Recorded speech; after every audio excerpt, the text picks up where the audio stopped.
لو انت فاكر انك كبرت على انك تعمل الحاجة اللي بتحبها، فحابب اقول لك اني عندي 33 سنة وبشتغل 9 ساعات في شركة وعندي التزامات وبيت واسرة الحمد لله يعني. بس كل ده ما منعنيش ان انا ادور على الحاجة اللي بحبها واعملها. حاولت استغل كل وقت فاضي في الاسبوع علشان اقدر ادور على وقت للحاجة اللي بحبها، اللي هو اني اعمل فيديوهات عن الانتاجية وتطوير الذات واني انقل تجربتي. الموضوع اخد مني وقت على ما عرفت ازاي انظم وقتي وكده وادور واتعلم ازاي ابدا، بس المهم اني بدات. اضطريت ابحث وادور واتفرج على فيديوهات كتير عن ان ازاي اقدر ابدا باقل الامكانيات نظرا لضعف الامكانيات. والمفاجاه ان لقيت ان الامكانيات ما طلعتش هي اهم حاجه. طبعا هي بتفرق كتير جدا جدا لو متاح وهتخليك تقطع شوط كبير جدا، بس مش مهم. المهم اني ابدا بحاجه بسيطه، وكنت قاصد ان البدايه بتاعتي تكون مش قد كده. كنت قاصد فعلا ان البدايه تكون وحشه علشان مع الوقت اي تحسين لو بسيط حتى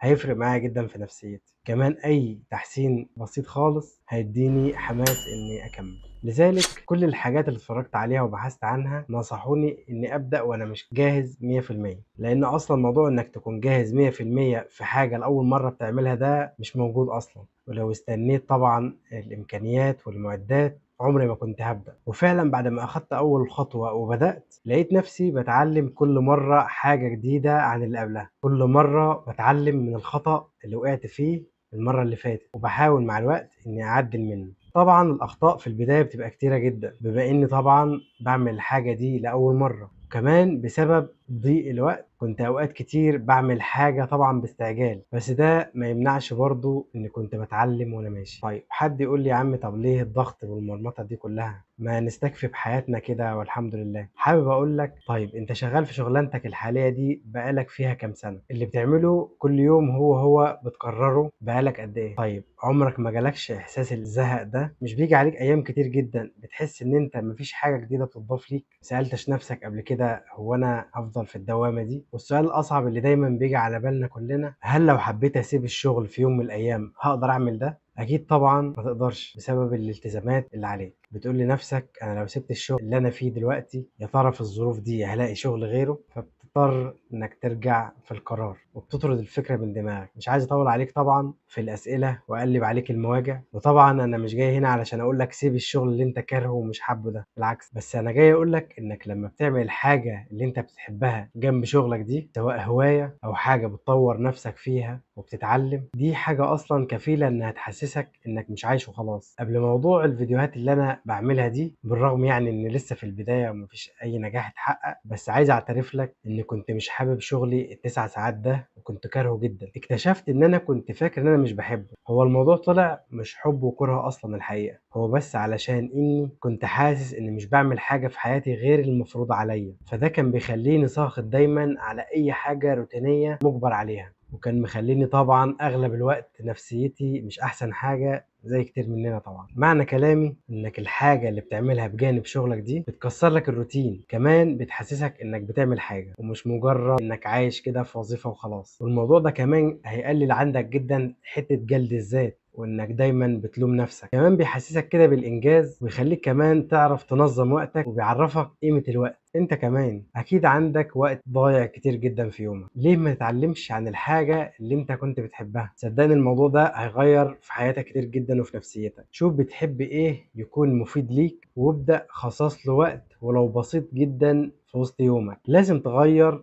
روتين حياتك لو انت مش راضي عنها. دور انك تعمل الحاجة اللي بتبسطك وتغير لك مودك. كمان بقى يا سلام لو الحاجة اللي انت بتحبها دي ممكن مع مرور الوقت والاستمرارية انك بتعملها تدر عليك دخل مادي فيما بعد. بجد دي هتبقى حاجة عظيمة جدا. تحب حاجة وتدخلك فلوس مفيش احسن من كده. صدقني انا زيك بالظبط، بس الفرق ان انا قررت اغير من شكل حياتي. انت كمان يلا اعمل زيي وحاول تدور على الموهبة اللي جواك وما تستناش اكتر من كده. انا محمد عبد السيد وجاي علشان نحاول نتغير مع بعض. ما تنساش بقى اللايك وكمان تشوف الفيديوهات اللي فاتت لانها هتفيدك جدا جدا في رحلة التغيير، وان شاء الله هتساعدك انك ازاي تتغير في اي حاجة نفسك تغيرها فيك او عايز تعمل حاجة بتحبها. والسلام عليكم.